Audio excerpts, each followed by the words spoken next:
எல்லாருக்கும் வணக்கம். நம்ம அழகே அழகு சீரியலில் இந்த சைக்கோ தங்கராஜை பிடிச்சி ஜெயிலில் போடணும் அப்படின்னு நினைக்கிறவங்க இந்த வீடியோக்கு ஒரு லைக் போட்டுக்கோங்க. ஸோ பார்த்தீங்கன்னா இந்த தங்கராஜ் நம்ம ரேவதியை நீ என் பேச்சை கேட்காம என்கிட்ட சொல்லாமல் பொய் சொல்லிட்டு உங்கள் அம்மா வீட்டுக்கு போனது தப்பு, அதுக்கு நீ தண்டனை அனுபவிச்சே ஆகணும் அப்படின்னு நம்ம ரேவதி மன்னிப்பு கேட்டாலும் கையை பிடிச்சி இழுத்துட்டு வந்து கதவுக்கு வெளியே நிறுத்திட்டு தங்கராஜ் கதவை பூட்டிடுறாரு. தங்கராஜ் அவங்க அம்மா சொன்னாலும் கேட்காம இவ ஒரு நைட்டு வெளியே நிற்கணும்மா, தங்குறதுக்கு ஏசி ரூமு, வேலைக்கு சாப்பாடு, போட்டுக்கிறதுக்கு துணிமணி, நகை நட்டை அப்படின்னு எல்லாம் இருக்கிறதுனால தானே இவ இப்படி ஏமாத்திக்கிட்டு போறா, இவ ஒரு நாள் வெளியே கிடந்தாதான் திருந்துவா அப்படின்னு இந்த தங்கராஜ் கதவை மூடிக்கிட்டு உள்ள ஃபோனை நோண்டிக்கிட்டு இருக்காரு. நம்ம ரேவதி வெளியே கதறத உள்ள இருந்து ரசிச்சுக்கிட்டு இருக்காரு. நம்ம ரேவதி கதறதை நிறுத்திட்டு இப்போ உட்காந்து அழவே ஆரம்பிச்சிடுறாங்க. ஆனால் இதெல்லாம் தங்கராஜுக்கு காதுக்கு குழுக்குழுன்னு கேத்துக்கிட்டு இருக்கு. ஒய்ஃபெல்லாம் இப்படி தான் கிழிச்ச கோட்டை தாண்டாமல் நிறுத்தி வைக்கணும், ஆம்பளைனா என்ன மாதிரி இருக்கணும், பொண்டாட்டி கிழிச்ச கோட்டை தாண்டாமல் வெளியே கூட நிறுத்தி வைக்கணும் அப்படின்னு சொல்லி இந்த தங்கராஜ் பாக்கியராஜை மனசில் வச்சுக்கிட்டு இந்த ஸ்டேட்டஸை போடுறாரு. பாக்கியராஜ் பொண்டாட்டியை தலைக்கு மேலே வச்சு தாங்குறாராம். இவர் தான் பொண்டாட்டியாக நடத்துகிறாராம். இந்த ஸ்டேட்டஸை பார்த்தாவது உங்கள் அண்ணன் பாக்கியராஜுக்கு புத்தி வரட்டுண்டி, பொண்டாட்டியை நடத்த தெரியல அப்படின்னு இந்த தங்கராஜ் புலம்பிக்கிட்டே ஸ்டேட்டஸையும் போட்டுறாரு. இன்னொரு பக்கம் பார்த்தீங்கன்னா நம்ம மதியோட உதவியால் வெளியே போயிருந்த பாக்கியராஜும் நம்ம அழகு மலரும் யாருக்கும் தெரியாமல் வீட்டுக்குள்ளேயும் வந்து பேசாமல் படுத்துடுறாங்க. தங்கராஜ் ஸ்டேட்டஸை இப்போ தான் பாக்கியராஜ் படுத்துக்கிட்டே பார்க்குறாரு. இது என்ன மாப்பிள்ளை இப்படி ஸ்டேட்டஸ் வைக்கிறாரு, பொண்ணுங்களை வெளியே நிறுத்தி வைக்கணுமா, கிழிச்ச கோட்டை தாண்டாமல் இருக்கணும்னா வெளியே நிறுத்தி வைக்கணும்னா இதுக்கு என்ன அர்த்தம், ரேவதிக்கு என்ன ஆச்சு அப்படின்னு பாக்கியராஜோட மனசு ரொம்பவே பதறுது. இப்போ போய் பார்த்துட்டு வந்துடலாம், ரேவதி நல்லா இருக்காளா அப்படின்னு வெளியே நின்னாவது பார்த்துட்டு வந்துடணும் அப்படின்னு பாக்கியராஜ் வண்டி எடுத்துகிட்டு கிளம்பியும் போயிடுறாரு. வீட்டு வாசல்லே நின்றுக்கிட்டு கேட்டு கம்பி வழியாக எட்டி பார்க்குறாரு. அந்த நேரத்தில் ரேவதி வெளியே உட்காந்து அழுதுகிட்டு இருக்காங்க. ரேவதி என்ன ஆச்சு அப்படின்னு சொல்லி கேட்டை தட்டுறாரு. ஆனால் கேட்டு மூடி இருக்கிறதுனால கதவு ஏறி குதிச்சு, என்ன ரேவதி வெளியே இருக்க, அவர் தான் உன்னை வெளியே நிறுத்தினாரா அப்படின்னு கேட்க, எதுவும் பிரச்சனையா அப்படின்னு பதறாரு பாக்கியராஜ். அண்ணே நீ எப்படின்னே வந்த, எனக்கு எந்த பிரச்சனையும் இல்லைண்ணே, நீ போனே அப்படின்னு நம்ம ரேவதி பாக்கியராஜ்கிட்ட அழுகுறாங்க. ரேவதி நீ எதுக்குமா இந்த நேரத்தில் வெளியே இருக்க, என்னம்மா பிரச்சனை, உன்னை மாப்பிள்ளை தானே வெளியே நிறுத்தினாரு அப்படின்னு பாக்கியராஜ் பயங்கர கோவத்தில் கத்த, இந்த ரெண்டு பேர் பேசுகிற சவுண்டு கேட்டு என்ன வெளியே சவுண்டு கேட்குது அப்படின்னு சொல்லி தங்கராஜ் கதவையும் திறந்துடுறாரு. நினச்சேன் உன் தங்கச்சிக்காக நீ வருவேன்னு நினச்சேன், இப்போ தான் நீ ஸ்டேட்டஸ் பார்த்துருக்க, அதையும் பார்த்தேன், அப்போ ஸ்டேட்டஸை பார்த்துட்டு தான் வந்திருக்கா அப்படின்னு தங்கராஜ் சொல்ல, என்னங்க உங்களுக்கு பிரச்சனை, என் தங்கச்சியை இந்த நேரத்தில் எதுக்குங்க வெளியே நிறுத்தி வச்சுருக்கீங்க அப்படின்னு பாக்கியராஜ் தங்கராஜ்கிட்ட கேட்க, என்ன பிரச்சனையா, பொய்ய சொல்லிட்டு உன் வீட்டுக்கு வந்திருக்கா, உன் வீட்டுக்கு வர்றது தப்பு இல்லையா, என் தங்கச்சி சாகிறதுக்கு காரணமாக இருந்தவன் நீ உன் வீட்டுக்கு சொல்லாமல் வந்திருக்கா, நான் விடமாட்டேன்னு தெரிஞ்சு ஒன்றுத்துக்குமே ஆகாத உன் பொண்டாட்டியோட பர்த்டேக்கு வந்தது தப்பு இல்லையா அப்படின்னு இப்போ தங்கராஜ் கேட்க, எதுனாலும் பேசி தீர்த்துக்கலாங்க, இதுக்காக இந்த நேரத்தில் ஒரு பொண்ணை வெளியே நிறுத்துவீங்களா, நீங்கள் கதவை வேற மூடி வச்சுருக்கீங்க அப்படின்னு பாக்கியராஜ் கேட்க, ஏன் பொண்டாட்டி அவளை என் வழிக்கு எப்படி கொண்டு வரணும்னு எனக்கு தெரியும், உன்ன மாதிரி உன் பொண்டாட்டிக்கு அடங்கி நடக்கிறவன் நான் இல்லை, என் பொண்டாட்டி என் பேச்சை கேட்கணுன்னா இப்படி தான் நடந்துக்கணும் அப்படின்னு தங்கராஜ் அழுத்த சுத்தமாக சொல்ல, ரேவதி இப்படிப்பட்ட ஒரு புருஷன் உனக்கு வேண்டவே வேண்டாம் ரேவதி, உனக்கு அண்ணன் நான் இருக்கேன், நீ வா ரேவதி அப்படின்னு ரேவதியை பாக்கியராஜ் கையை பிடிச்சி கூப்பிட்றாரு.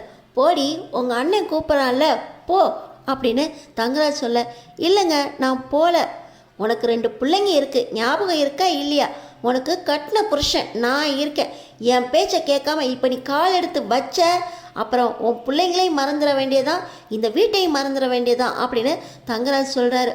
அண்ணன் நீ போன நான் வரல அப்படின்னு நம்ம ரேவதி சொல்கிறாங்க.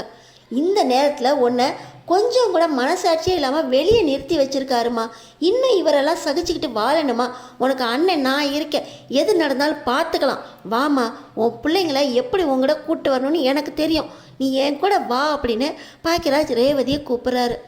அண்ணன் எனக்கு குழந்தைங்க வேணும்னு அவங்க தூங்குறாங்க அப்படின்னு ரேவதி சொல்கிறாங்க. நான் பார்த்துக்கிறேன் ரேவதி, நீ வா, இந்நேரத்தில் நீ வெளியே நிற்க வேண்டாம். மனசாட்சியே இல்லாமல் ஒரு பொண்ணுன்னு கூட பார்க்காம வெளியே நிறுத்தி வச்சிருக்காரு. இப்படி வாசலில் நீ இருக்கணும்னு எந்த அவசியமும் இல்லை.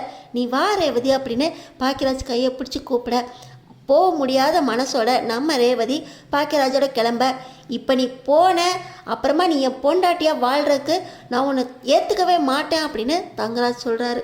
ஆனால் நம்ம ரேவதி திரும்பி திரும்பி பார்த்துக்கிட்டே, அண்ணே பிள்ளைங்க அப்படின்னு சொல்ல, நான் உனக்கு சேர்த்து வைக்கிறேன், உன் பிள்ளைங்க உன் கூட வருவாங்க அப்படின்னு பாக்கியராஜ் கூப்பிட்றாரு. இப்போ நம்ம பாக்கியராஜ் நவருங்க, நான் பிள்ளைங்களை கூட்டிகிட்டு போகிறேன் அப்படின்னு தங்கராஜ் சொல்ல, என் பிள்ளைங்களை எப்படி பார்த்துக்கணும்னு எனக்கு தெரியும், அவள் உன் தங்கச்சின்னு தானே கூப்பிட்ற, கூட்டிகிட்டு போ அப்படின்னு தங்கராஜ் வீட்டுக்குள்ளேயே விடமாட்டுறாரு. இப்போ பாக்கியராஜ் பிள்ளைங்கள அனுப்புறீங்களா இல்லை நான் உங்களை ஒரு வழி பண்ணட்டா அப்படின்னு பாக்கியராஜ் கையை ஓங்க, என்னடா கையெல்லாம் வாங்கிட்டு வர, அந்த அளவுக்குலாம் அவனுக்கு தைரியம் இருக்கா அப்படின்னு தங்கராஜ் பேச தங்கராஜுக்கும் சண்டை வருது. அண்ணே நீ வாண்ணே, பிள்ளைங்களை நான் காலையில் கூப்பிட்டுக்கிறேன் அப்படின்னு ரேவதி பாக்கியராஜோட இருக்க சண்டையை தடுக்கிறதுக்காக பாக்கியராஜோட கிளம்புறாங்க. நம்ம பாக்கியராஜ் இப்போ ரேவதியை கூட்டிகிட்டு வீட்டுக்கும் போயிடுறாரு. எல்லாமே நடுராத்திரிங்கிறதுனால தூங்கிட்டு இருக்காங்க. நீ வா ரேவதி, நீ மலர் கூட இரு அப்படின்னு சொல்லி ரூமில் விட்டுட்டு நம்ம பாக்கியராஜ் வெளியே படுத்துக்கிறாரு.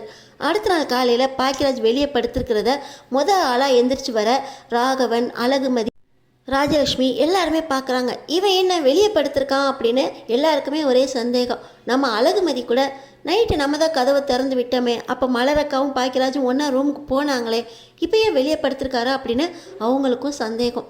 இப்போ பார்த்தீங்கன்னா, டேய் எதுக்குடா இங்கே படுத்திருக்க, உள்ளே போய் படுக்கலையா அப்படின்னு ராகவன் சத்தம் போடுறாரு. அது அப்பா உங்கள்கிட்ட முக்கியமான விஷயம் பேசணும் அப்படின்னு சொல்லி நம்ம பாக்கியராஜும் எந்திரிச்சிட்றாரு. இந்த நேரத்தில் வெளியே சவுண்டாக இருக்கே அப்படின்னு நம்ம சுரேஷும் எந்திரிச்சு வந்துடுறாரு. கேட்டுக்கிட்டே இருக்கேன், என்னடா மென்று முழுங்கிக்கிட்டு இருக்கா அப்படின்னு சொல்லிக்கிட்டு இருக்கும்போதே உள்ளே அழுதுகிட்டு இருந்த ரேவதி எந்திரிச்சு வந்துடுறாங்க. நம்ம மலர் ரேவதிக்கு ஆறுதல் சொல்லிக்கிட்டே வெளியே வர, நீ என்ன இந்த ரூம்லேருந்து வந்துக்கிட்டு இருக்க அப்படின்னு ராகவன் கேட்க, அப்பா நான் நைட்டே வந்துட்டேன் அப்படின்னு ரேவதி சொல்கிறாங்க. இப்போ எதுக்கு மென்று முழுங்கிட்டு இருக்க ரேவதி, சொல்லு, அவங்க மாப்பிள்ளையோட லட்சணத்தை சொல்லு அப்படின்னு நம்ம பாக்கியராஜ் சொல்ல, அது அப்பா அப்படின்னு ரேவதி அழுதுகிட்டு இருக்க, என்ன மென்று முழுங்கிக்கிட்டே இருக்க, ஒழுங்கா வாயை திறந்து சொல்லு அப்படின்னு ராகவன் சத்தம் போட, இப்போ யாருமே பதில் சொல்கிற மாதிரி இல்லை.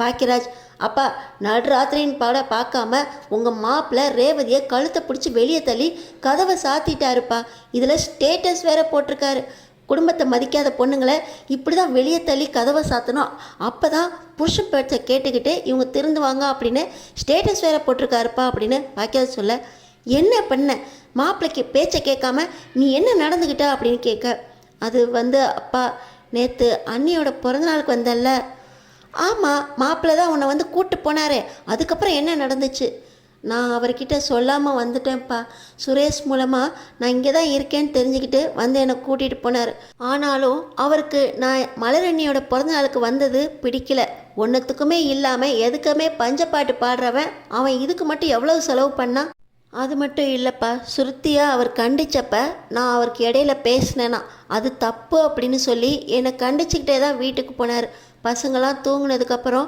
நான் வெளியே இருக்கணும்னு சொல்லி வெளியே தள்ளி கதவை மூடிட்டாருப்பா, நீ மாப்பிள்ளை பேச்சை கேட்காம நடந்துக்கிட்டியா ரேவதி அப்படின்னு ராவன் கேட்குறார்.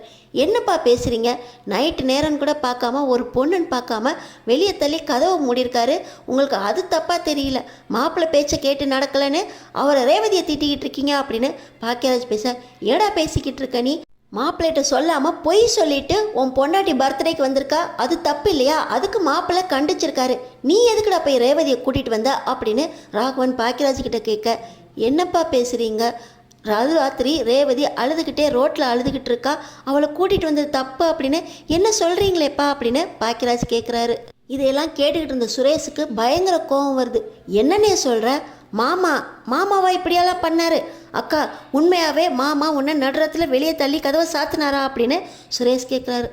ஆமாம் சுரேஷ், இதையெல்லாம் உங்கள்கிட்ட சொன்னால் பிரச்சனையாயிரும் தான் நான் அமைதியாக இருந்தேன், ஆனால் அண்ணன் என்னை கூட்டிகிட்டு வந்துருச்சு, பசங்களை கூட கூப்பிட்டு வரேன்னு சொல்லிடுச்சா அப்படின்னு ரேவதி மறுபடியும் ஆள, மாமா இப்படிலாம் பண்ணுவார் நான் எதிர்பார்க்கவே இல்லைக்கா, நான் போய் கேட்குறேன், மாமாவை சும்மா விட மாட்டேன் அப்படின்னு சுரேஷ் கிளம்பி போக மதிக்கு அவ்வளோ சந்தோஷம்.